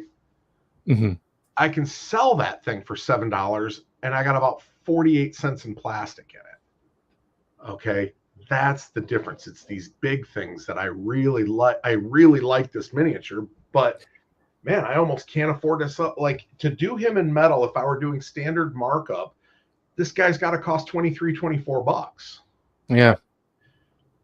Nobody's going to buy that for 20. I mean, maybe they will. Maybe I'll sell a few of them at that. But so what we're doing is we're transitioning all of our larger pieces over to plastic only. And I hate to do it because I'm not a plastic miniature fan, right? I like making metal. Dude, I am dreading the day when I see this really, really start to like. I'm a huge fan of Dark Sword. Dark Sword stuff is to die for. I think it's some of the best out there. But I got a feeling one day it's good that they're going to be in the same adapt or die situation, and I'm going to look up and all those gorgeous George R.R. Martin minis and the Larry Elmore line, and they won't be in plastic. You don't think they'll go plastic though? They'll go boutique. No, they'll just stay where they're at, man. He makes so much money off that Martin license. It's unreal. Well, that's comforting. Simon's Fire and Ice, Song of Fire and Ice, or whatever, that board game that Cool Mini or Not did, they pay him royalty for the Martin license that he has. Really? And he makes bank. Plus, he's a lawyer. He's a great guy. I'm not casting shade at him at all. He's a really cool dude, really great to talk to. But he's not doing this to pay his bills, right? Neither am I. I own a restaurant, right? That's really how I pay my bills. I just love making miniatures. So Cal's got him. Cal, did you get the metal one? Answer me. I see there's higher oil prices increased my raw materials cost aside from shipping. I don't know. Do you want to address that question real quick, or do you want to pop it up there? Yeah, I'll put it up there. I mean, we're here to ask you questions. So, as of right now, no. Do I anticipate it? Yeah. What has increased our raw material stuff is scarcity of raw material. Okay. So pewter, the tin, pewter is mostly tin. Tin is mined in mostly third world countries. Okay. Those people were not inoculated against COVID, whether you believe in vaccinations, all that. Like, it doesn't really matter. What I can tell you is that those mines that were working 3 shifts were working 1 shift with a skeleton crew, and were not pumping out the amount of tin that they had previously put out. Right. mm-hmm. Not that there's a scarcity in the world of tin. There's a scarcity because there isn't the people to work. And a lot of those mines are just now starting to get back up to steam. The other problem with tin specifically is that during COVID, the electronics consumption globally of people buying new electronic components was insane. All that stuff was manufactured in China. Every bit of it is soldered with tin. Yep. So that's just so much of the material, when they could get it, was going to that. Then there was a silicone shortage. Okay. I don't know what they attribute all that to, but all of our mold material is made of silicone. So my mold manufacturer is in Cleveland. He's about an hour away from me. And he just told me this week, he's like, I'm still having a hard time sourcing raw material. It's got nothing to do with the oil pricing and that kind of stuff. At least not yet. Mm-hmm. I'd be foolish to think that it's not going to affect it also. Plastic, for us, the other thing with plastic is that shipping is ungodly, right? And it's completely by weight now in the United States. So when I ship something, if it is under 8 ounces, essentially it's one price. But the minute you go over 8 ounces, it's insane. Mm-hmm. So then it becomes flat rate boxes, right? Well, metal miniatures, it doesn't take anything to make 8 ounces. This beautiful stone giant, I think, weighs 4.5 or 5 ounces. I think something like that was what I weighed him at. So 2 of him, and you're already at, the shipping on that is now $13. Right? Oof. In plastic, I can ship this guy in plastic to you for $2. So I just feel like it's a necessary evil. So yeah. Question, a legit question from Luther. Do you make whole scenes that include minis, like the 3 characters on the back of Tomb of Horrors, standing before the green demon face, and Cloudy Doorway? Do I make those are what we refer to as dioramas. Do I make, question, Luther, and I know it's take a second to get the answer, but do I make dioramas for my own personal use? The answer is no. Okay. Do I make them for GaryCon? The answer is yes. So like, I do some of that scene work, but it's not for my own personal thing. Let me, I wonder if I could pull up a picture of like this year. Bill, your shirt is from last year's GaryCon. Yes. Right. And so we actually did that one. We did that artwork for this year. Let me see. And I sculpted. Are you familiar with what the Michael Sirgos, his artwork that was used for that? So I did that piece. Let's see if I can share this over here. Now, while you're bringing that up, I'll mention the guys over poor John. Like, after the dealer's floor closed down, I cornered John, beer in hand, and I was like, and it was not my first beer, not by a long shot. And I was like, dude, you totally got to make the Ifrit from the cover of the Dungeon Master's Guide. Screw Wizards of the Coast. You just got to make it and put it out there, because the guys over at Otherworld, they did the Demon Idol, and you got to jump on that, But I have a feeling Wizards would jump on you for that. Not probably so much. The thing is the real problem with that is logistically that thing's enormous. It's a nightmare. It could only be made in plastic.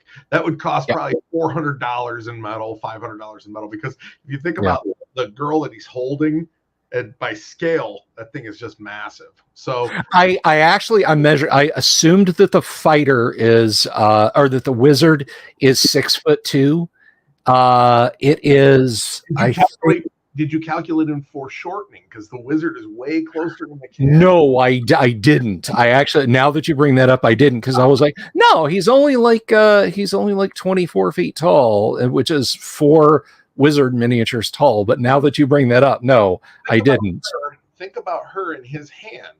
His hand is over half of her height. So if she's close to 6s, his hand is 3 foot across. Yeah. It's massive. It's really big. But yeah, so like that, Ifrit, I wish I could pull up Luke's art that Michael Sirgos did, but there's this is the mini down here, right? I don't know if you can share that. Oh, yes, sorry. Yeah. So yeah, like I do things like that occasionally, but that's not really, I think. Oh, yeah, so there's like a render of it, but I don't think I put the original artwork in. That's the ring that I designed for this year for GaryCon. You got to know somebody to get the ring. Yeah, and that's probably, we don't need to see, once again, spend time looking at my Instagram. If any of you guys want to follow me on Instagram, I think my name is JPop on there, or you can also friend add me on Facebook.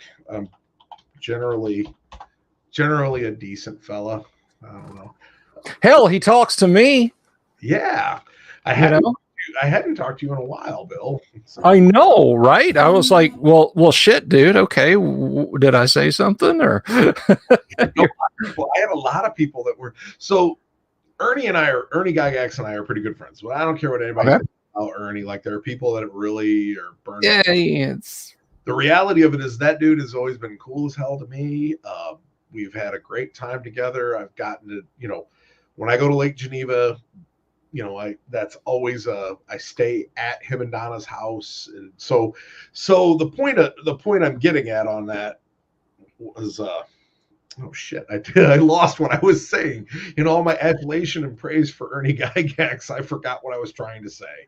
Following people, knowing people. Well, no, when I created a whole other Facebook account and was using it, and I used that for like 8 months, and no matter how many times I sent Ernie a message through that account, he would always answer me I'd never get an answer back.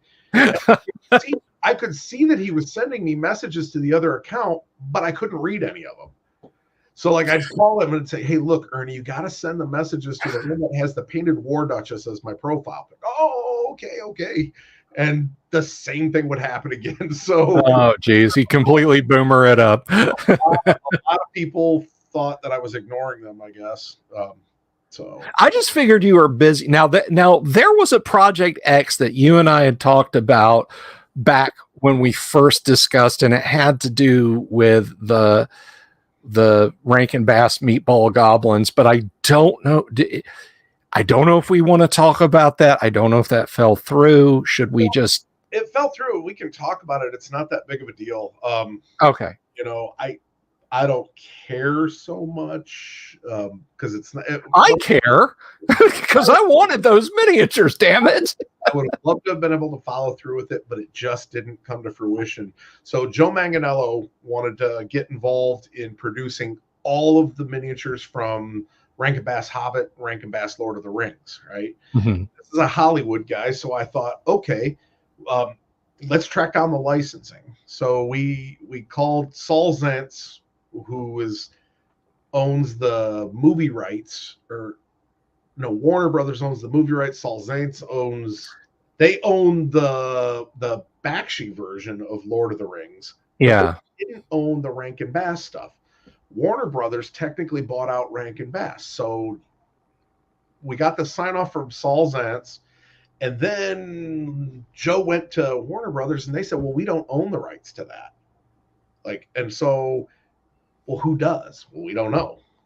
So it just became this big limbo thing. And then communication got kind of weird between me and Joe. And there was an issue, and probably really shouldn't go into it, but I kind of got screwed over a little bit. They released from Joe's private home game.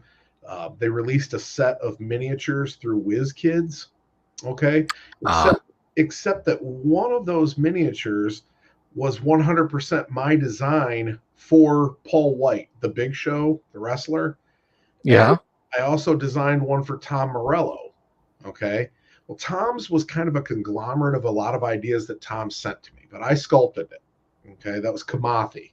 So I did the Kamathi miniature for Tom, and he has the metal painted version of that. Okay. And then this is the Big Show miniature that I did for Paul White. And there again, wow. We'll see if we can get some clarity on it, right? I mean, that looks great, like as is. It's a half giant, right? Well, what happened is then I sculpted that all from my brain. They gave me no reference on it or whatever. They just said he's a half giant from Athos. I said, okay, cool, I can do that. So I sculpted the head to look like Paul White. I did my own little touches to the thing. And then I handed it over and everything was great. We were going to market the thing. And the next thing I know, everybody goes radio silent, right? I can't get Joe really to respond. And Tom Morello's not really responding to text messages. And then I see that Joe has hired Max Dunbar, this artist, to draw all of the characters from their game. And Max used my miniature. He used that miniature to draw. Oh, wow. So he drew this character based on my design. Okay.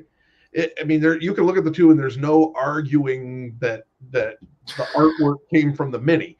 And then they took that artwork and handed it over to WizKids and had somebody else completely freaking sculpt it, right? So I was pretty upset about that. I can imagine, man. I eliminated on all of the equations that involved money. Anything that involved money on that, I didn't get paid for any of it. I just did it as like a fanboy thing. I thought, well, if it helps me in any way, it helps the exposure or whatever. So when I did Paul White's miniature, I got Joe posted a picture of it on his Instagram and was like, yeah, this is a cool miniature. He named me there. He tagged my Instagram thing there, and he tagged the guy who painted it, which is this guy named Buddy Macy, who's pretty good painter. Good, we've been friendly enough and everything. Afterwards, I got 3 followers on Instagram that like almost instantly. And I thought, oh, cool, and I talking to Buddy about it. I said, well, how'd you do? He goes, dude, I got smashed. I got like 400 new followers on Instagram. He's like, how'd you do? And I said, well, I got like 3. And so like I had a buddy of mine that made this. He like broke it down for me. I was kind of complaining, and everybody can complain about what they want, but I was complaining because part of the reason I do this is because I like people to go, oh, that's cool. That's effing cool, right? Sure, yeah. So not getting my proper comeuppance on that was kind of a crush to my ego. My buddy looked at me and said, Jay Leno has about 400 cars, right? And Jay Leno has a show about his cars, right? He's like, who you never see on Jay Leno's show about his cars? Jay Leno's mechanic. You're Jay Leno's mechanic. He's like, nobody cares about the guy who designed the miniature. They don't really care about that guy so much. Like, I don't have enough of a following of people that are just like, oh man, John just makes the best miniatures. I have people that do that, but it's not on that level where, and I started looking around and really nobody does, right? I could throw you my favorite sculptors. I could throw you their names. I love Jason Wiebe. I love Bobby Jackson, Tom Mason, Sandy Garrity, Julie Guthrie. I can name all the names for you, and you're going, I don't know, maybe one of those. No, people. I know who all of those people are. I myself know. I don't know them personally, but I know who they all are. But that's because I'm a nerd. You're a mini nerd. That's why I'm a mini nerd. I must say, out of the whole Reaper bunch, Werner Klock is my favorite because he makes eyes that are so easy to paint. Eyes were that big, wide, elfy eyes. Yeah, you can just get a clod like me with my big, meaty catcher's mitt hands can paint Werner Klock's eyes, and they look gorgeous. You know, you get Sandy Garrity, and I'm like, the whole face is flesh tone and ink. That's it. It's done. Sorry, that's how it is. But Werner's, yeah, I can do like eyeball, iris, pupil, you know, the works. Cal, you can never buy too many miniatures from me. It's never possible to buy too many. You know what, Luther, you could try to push me into a locker. Last time somebody tried to do that, it didn't end well for him. Let me tell you something. John and I are about the same size. So if I ever make it back up to Gary Con and John's there, if you want to stop by, Luther, and attempt it, please feel free. Actually, Luther, I'm 50 years old. I would just buy you a beer and apologize for whatever I did to make you mad enough to try and shove me in a locker. Settle this the way adults do. I don't fight anymore. I just yeah. But with the thing with Manganiello, man, you know, I don't want to dwell on it, but I do want to share a bit of wisdom because I kind of went through something similar when I worked for Gary on the Yigsburg stuff, and he passed away literally as I had turned in all of the manuscripts. And I remember sitting down with my dad. He was still with us at the time. And I was explaining the word. I mean, my old man didn't know from Dungeons and Dragons. I said, you know, I've done all this work and he's passed away, but I'm pretty sure things will move. And he said, well, what's going on? And I kind of started to explain the family situation as I understood it in 2007. Right. Not really realizing that Gail hates that side of the family. But my dad looked at me and he said something. He said, as long as I can remember my entire life before my dad passed away, he said, son, people are funny. And let me tell you something. When you start talking about people's family and business, you're going to find out that they're real funny. And he was right. Oh, absolutely. He was so absolutely right. And dude, all I can say, and I don't know if this to anybody listening is in this kind of situation, you just got to remember people are funny. Well, the thing about it is this, and that's what my bottom line on the whole deal is that at the end of the day, I made those miniatures for the reasons that I made those miniatures. I did not get the desired results that I wanted from that. So the fact is that I can't really be mad at them about it. That's not their fault. And it's fine. Initially when I first saw the WizKids thing, I was really super pissed, right? Mm-hmm. I sent Joe a message and it was very passive aggressive. I sent him a message. I said, so are Paul and Tom going to be playing with the WizKids versions at the table? And he just wrote back, bro, we haven't even played in person for 2 years now. And that's all he said about it. I don't think it hits his radar at all that I would even be upset about it. Right. Mm. And so, could I mount a legal battle? Right. I probably could. Right. Because the fact is that I should have been compensated for that. Right. Yeah. Except that it came down to, I could put all this effort into something that doesn't really mean that much, or I could put the same amount of effort into making a bunch of other cool frickin' miniatures. So I decided that at the end of the day, I'll just make more miniatures, and that's that. And I'll get my chances, like when I'm on talking to the Dungeon Delver, I'll get my chances to be like, oh, well, that one time I felt like I got kind of screwed over, Yeah. Big deal, get over it. On to the next thing, The next things are cool things. We got some cool stuff coming in the pipeline. That's awesome, man. That's you just got to drive forward, dude. And it sounds to me like you guys are just There's this awesome stuff. Now, I'm going to ask you just on a personal level. Look, audience, I'm looking out for number one here when I ask him this. So, John, what do I, Bill Sylvie, not them, don't worry about them. What do I need to do to get one of those metal stone giants? Send me your address, man. All right, brother. All right.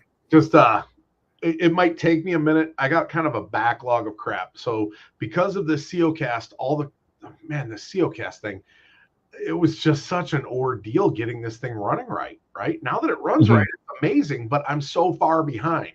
My move shouldn't have taken as long as it did. I was waiting because of new commercial property. I had to have all the electrical had to be permitted, inspected, done by licensed people, like to get plugs.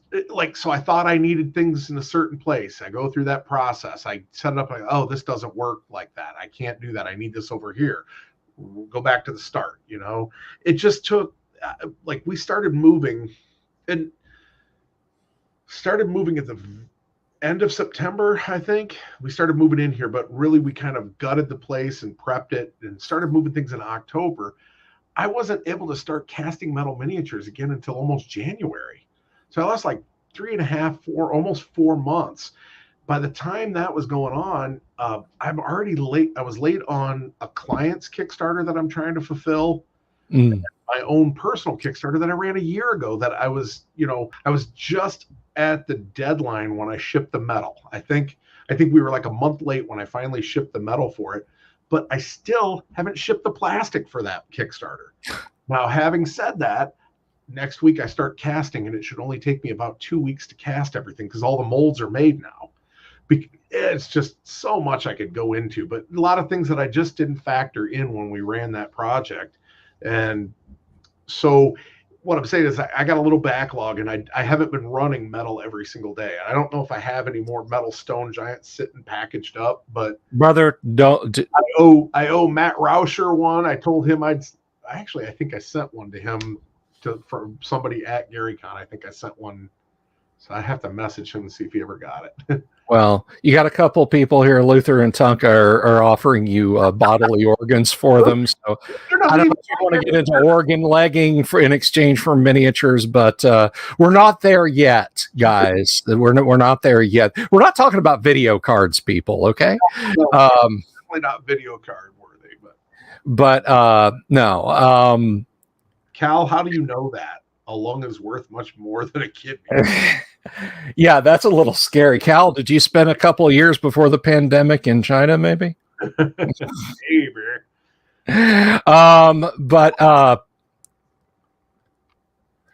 So I did have a question for you about metal. Okay. No. To like a discussion and a question, and I don't want to keep you for. I know you've got stuff to do and places to be. I don't tonight, but the fact is, as I've said, my favorite subject is me, and I can talk about me and the stuff I'm into at right on. So when you're done, when you're ready to be done, I can be done. Then. Well, I got two things, and then I'll leave it over to the audience. First of all, and these may not be short subjects. This might eat up a lot of time, but unfortunately, they're not about you. WizKids recently released a set of mini, and when this a buddy on my Discord, Bo Ganora, he's a fantastic guy. He's a minis fan. He just got into minis and painting minis like last year, early, or rather late last year, early first of the year, and absolutely digs it. But he keeps me up to speed on what's going on in new minis because I have enough old lead and stuff and little one-offs. Like my goblin I bought from you in 2018 is still sitting on the shelf of shame. Paint that thing.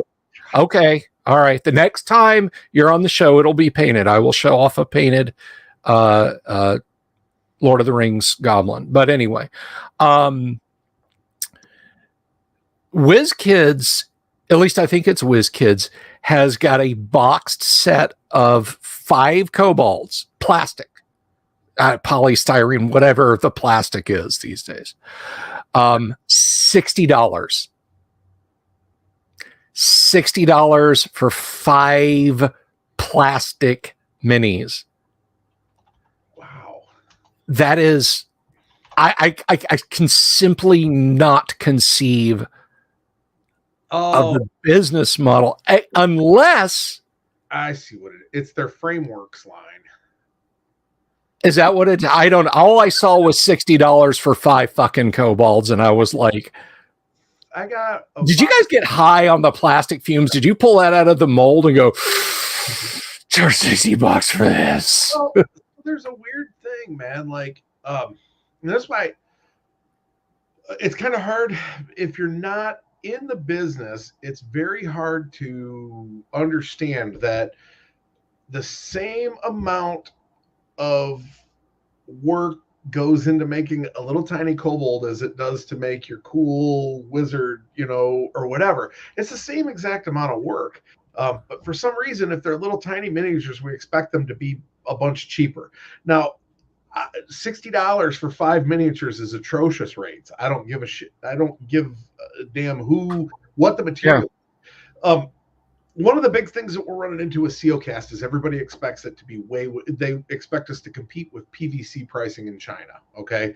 That, the Reaper Bones 1 through 5, all of that was produced in China.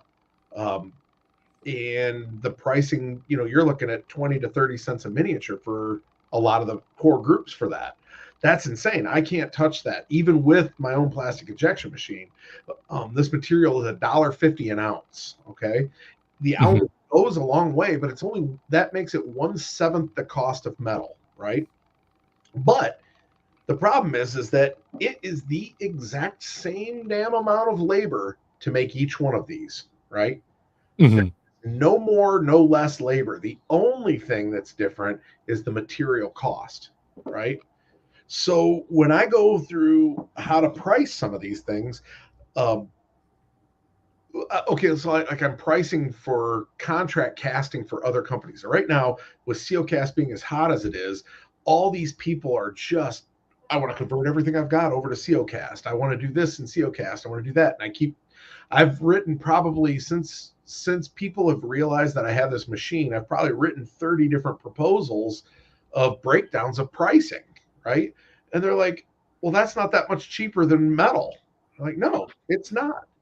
It really isn't, unless you're going to do volumes of thousands and thousands and thousands. Right. But dude, you're going to do really 5 kobolds, $60. Come on. That's crazy. I can't even imagine that. The frameworks line for WizKids is all polystyrene, plastic injection, and hard molds. It's not like the PVC stuff that, like, the older Bones was done, where it was done in China, and the plastic, the material's real soft and flexible. That polystyrene, or not polystyrene, polystyrene, the high impact polystyrene that Frameworks is done in, is that Games Workshop style plastic. So it's very durable, but still $60. That's crazy. Yeah. We're being corrected. Cal's saying it's 7 for 50. I still think that's well, I think that's still hot too, because I just looked it up. That's the price I got. I've got it's not the Icons of the Realms set, it's the Frameworks one, right? So yeah, so 7 miniatures for $50. And I don't think those particular ones are even customizable. Here's what I can tell you, right? This is from a miniature manufacturing end. This is mini nerd stuff. The initial mold cost setup to do hips, high impact polystyrene, the mold cost setup for that is $5,000 to $10,000 for the mold. Okay, you're using pennies of polystyrene to produce it, but you've got to make that $10,000 initial investment to sell the miniature. So I still say the price is crazy high. All right. Games Workshop has been my example for this. People don't understand. They go, well, this one character is $30 from Games Workshop, and it's plastic. That's stupid. Well, that's what they have to do, because in Games Workshop world, if you're playing Warhammer 40K, they know you're only gonna buy one of this special named character, and they still have to spend $10,000 to make the mold. Whereas the box set of 10 Space Marines is a mold that is a bunch of repeat parts, right? That $10,000 mold makes you a kit of miniatures that they could just pump over and over again. So, and you're going to buy 4 of those boxes to field an army of 40 miniatures. So there is that factor. I don't know if that's what WizKids is running up against with the Frameworks line. You know what I mean? That the mold costing is more expensive than what they can sell the miniatures, how many minis they can sell. But certainly their buy-in price point is high that I wouldn't expect they'd sell a whole lot of them at that. But who knows? I have a theory about this, and I do I have someone off camera kind of giving me the signal light. So I want to wrap on my conspiracy theory, and I want to hear your thoughts about this to conclude things. As I said, Miniature Discourse or Discourse Miniatures, whoever she is, lovely young lady on YouTube. She's got a great channel, but just today, not relevant to things I was going to discuss with you, but it's just come up, was talking about GW, and the easiest way to make some clickbait cash on YouTube, if you're a hobbyist, is to make a video where you rant about Games Workshop and their pricing. Oh yeah. It is just like pulling the lever on the money machine. Give me $5. Give me a 10-minute video bitching about Games Workshop. You got it. And I'm not knocking her, and I'm not saying she's wrong. That's just, that comes up a lot in the algorithm, and I'm glad it did. So I think Games Workshop's model, by which I mean their business model, is how much can we boil the frog? What will people put up with? I think, this is my opinion, I think by the end of 2023, character minis are going to cost $100 a piece. They're clocking in at 35 now, depending on which ones you're talking about. Single blister character minis in plastic are going to cost $100 a piece. The little time I dabbled in 40K, $100 would have been a stack of Space Marine boxes this high, of 20 each. It would have been 5 boxes of 20 Space Marines each. So my theory about this, just kind of based on what she was saying, is this a case of WizKids going, hey, we want in on some of that pay pig action too. Your thoughts? I think you're correct. I think that's exactly what it boils down to. There seems to be this thought that high impact polystyrene is what people want. Okay, that's what people think. Like, a lot of people in the miniatures industry think that's what they want, because they go, well, I can produce it cheaper and I can charge more for it. Okay, so that's what I'm running up against with SEOcast, is these people are thinking, well, you know, I can match these prices, and I can't. The material isn't the same. It's not even remotely the same stuff. So I'm not sure what the motivating factor is, but you might be right. It might be just as simple as, how far can we go with it? You know? Yeah, I think they just want, they've looked at what GW is doing. GW is what, a $300 billion a year company, something like that. Ridiculous. They make a lot, and they're like, we would like pay pigs also. Let's see what D&D fans will put up with. The problem that they're going to run into is D&D fans are cheap. Yeah, kind of. Don't need. If I play 40K and I want to play 40K in a store that does not want the ill favor of GW, I have to buy GW Space Marines. If I want to play D&D at my friend Todd and Anna's store, I can bring a bag of heritage kobolds that are almost as old as I am, and they don't care. Yep. I don't need you, WizKid. It ain't gonna work. It ain't gonna work. Yeah. So we're actually Tonka has got the last question of the night. Yeah, I saw that. Is Pig-Faced Orc Games still going? it's just getting started. Okay. Brand new thing. This is less than a month in its gestation. The logo for it is still a blue line drawing that Kenan hasn't finished yet. So we are working on it. The writing is coming along really well. I'm smashing through that. And like I said, the game, we keep going back on names. Originally, I joked with Kenan and said, hey, man, let's make a retro clone game based on this version of D&D that I played as a kid that was this mashup of all of it, and we'll just call the whole thing Pig-Faced Orcs. That was going to be the name of the game, Pig-Faced Orcs, right? And I think it's a great name, but then we got like, okay, well, is anybody going to take that seriously? So now, as of right now, it's being called Core, Classic Old School Role-Playing Rules. Okay, so it's old school feel-ish, I guess, without being a true retro clone. Right? This isn't a Moldvay BX retro clone. I gotcha. Based in that kind of rule set.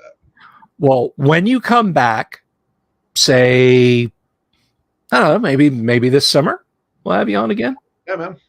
All right, cool. So when you come back, you'll have some Pig-Faced Orcs game stuff to talk about. Yeah, some new miniature stuff, and all kinds of cool things, right? Yep, absolutely. Luther has a statement I got to hit on, though. Okay, all right. I think he missed this earlier when we were talking about this. Mini prices going up, 3D printer prices goes down. At one point, there will not be mini making businesses. Not true even slightly. And the reason is that mini printing is a messy hobbyist thing. And mini collecting is not that thing. So there's this overlap group of people who will never, ever buy a 3D printer, and they will always buy miniatures that are manufactured by somebody else, even that's right, if they're 3D printed by somebody else. Let me tell you something about 3D printing in closing. The hobby is robotics and chemistry. The byproduct is miniatures. That is the hobby is robotics and chemistry. The byproduct happens to be miniatures or whatever gigas comes out, because you will spend more time babysitting and tweaking and what the fuck did I just do? Why is it not working? It was working 5 minutes ago. It printed for 5 hours just fine, and now I've got a pile of spaghetti, or now I've got a vat full of solid clods of resin. You will spend more time doing that than you will consistently getting commercial quality stuff out of it. So with that, anything in closing, sir? Not for me, other than I got a text message from the guy who financed the COcast machine. I did want to tell you guys, if you would like to see what his product line is, it is Dark Maenad Games, Maenad. Got some really great sculpts. Might not be everybody's taste. Tends to does fantasy women, like empowered fantasy Amazons and stuff like that. And it's really cool stuff. He's done 2 Kickstarters now for it. There's this giant war elephant it's absolutely amazing that could never be produced in metal. I weighed it. My mom wanted a metal one, and I weighed it yesterday, all the pieces, parts, and said, you can't have one. She said, how much did it weigh? 1.7 pounds. like that's $47 worth of just metal. You can't have it, Mom. Sorry. All right, John, it was an absolute joy having you here. Thank you so much for stopping by, and you are coming back soon-ish, and we're going to talk more, okay? I'll hit you when I've got something more on Pig-Faced Orcs, and maybe that would be what we can start the conversation about, and then end up talking about me again. Excellent, man. Take it easy, and I'll speak to you soon. Perfect. All right, peace.